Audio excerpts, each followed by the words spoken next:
We are back in action. So we got the car home earlier today, put the first couple miles on it post-tune. Unfortunately, I was not able to be at Scram Speed, who is my normal speed shop and tuner of choice. I got called into work, didn't really have much of a choice, but the car made a pretty damn good power, but it still has a couple issues here and there to figure out.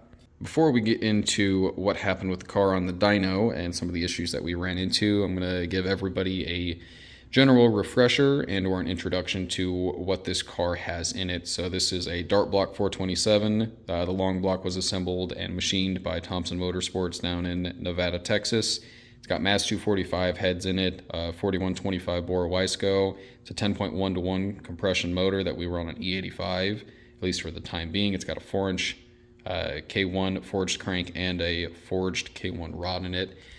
A ported TVS 2650 from my friends over at Boost District. I've had this for a couple years. Great head unit. Love their stuff. Good customer support. It's got a 9.1-inch Metco lower and a 295 upper on it now. Last time we were on the dyno, the car had a 3.1 upper and a 9.1 lower with ID 1050X injectors in it. Car ran out of fuel flat at 5,000 RPM, just dead, and made 700 horsepower and 760 pound-foot with 10 degrees in it on E85, just straight out of the pump. This time we've come back with a 295 upper, still the same 9.1 Metco lower, and a slightly ported head unit from my friends up at Joker Performance in Ashcombe, Illinois. They went through and hand-ported the blower, rebuilt it, made sure all the tolerances were money, and we ended up sending it back onto the car.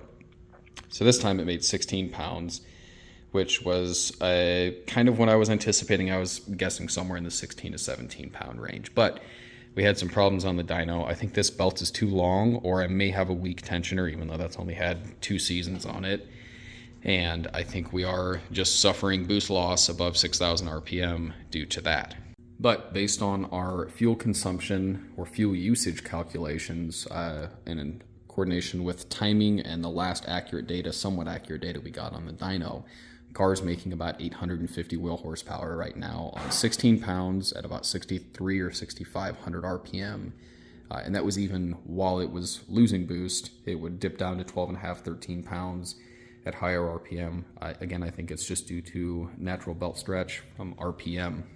So right now the car has a 77.5-inch 8-rib Gates HD belt in it. We've got a 76.48-inch RPM rated belt coming in.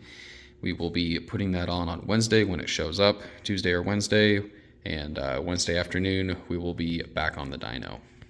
We had a couple issues on the dyno. One, I think the car had too hot of a plug range in it. It used to have a 25,000 SCAP NGK TR7. Now it's got a 18,000 SCAP TR8, so we went a range up, or I guess a range colder technically. That seemed to help some of the breakup issues, but I think the belt is just stretching out too much. It's either a weak tensioner or the belt itself is too long. We're going to try the belt first because that requires a lot more disassembly. The whole shroud, the intake's got to come off in order to get that belt out because it's quite tight. There's not a whole lot of space in between there. So the car definitely needs either a tighter belt or a better tensioner or both. And we also had another issue. The Mustang dynos, for some reason, at least in this instance, it didn't like the 307, so it's got a really long rear gear in it compared to the 390s the car had in the diff beforehand.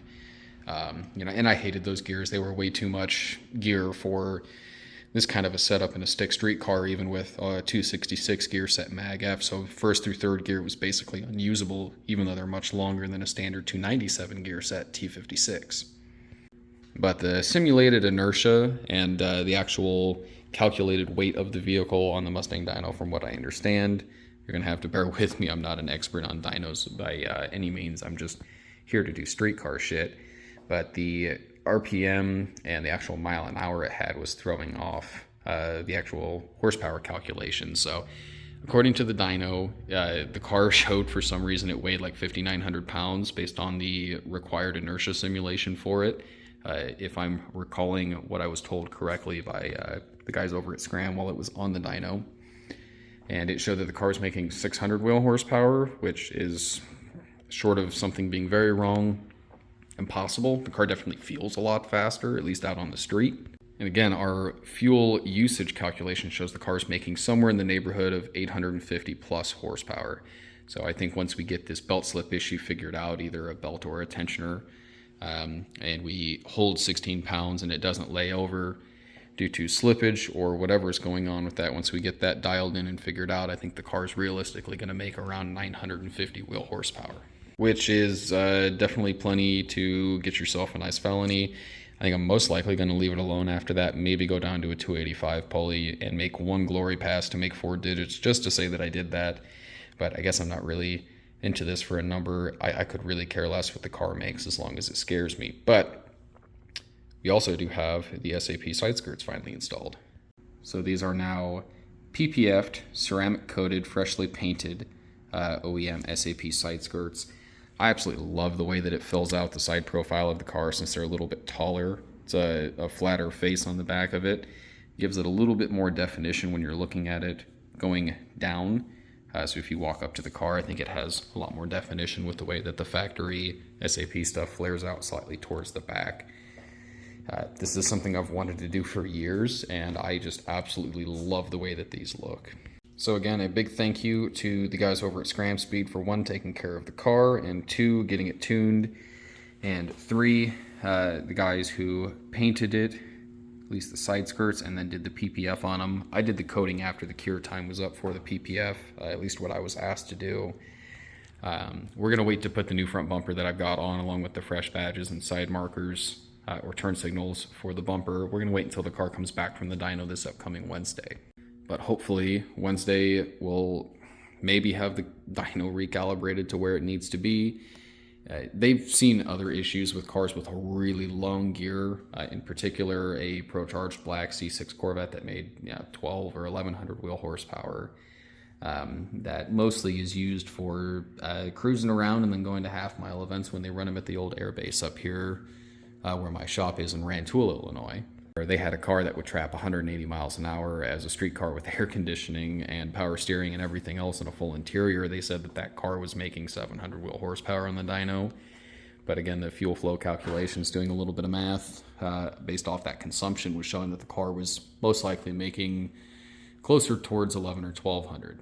So I've got the GoPros all charged up, basically watching my tracking number like a hawk, waiting for my new belt to get delivered. But I have driven the car out on the street. I drove it back today. Thing's got a ton of nuts in 4th gear, basically that perfect 1-to-1 ratio in the gearbox.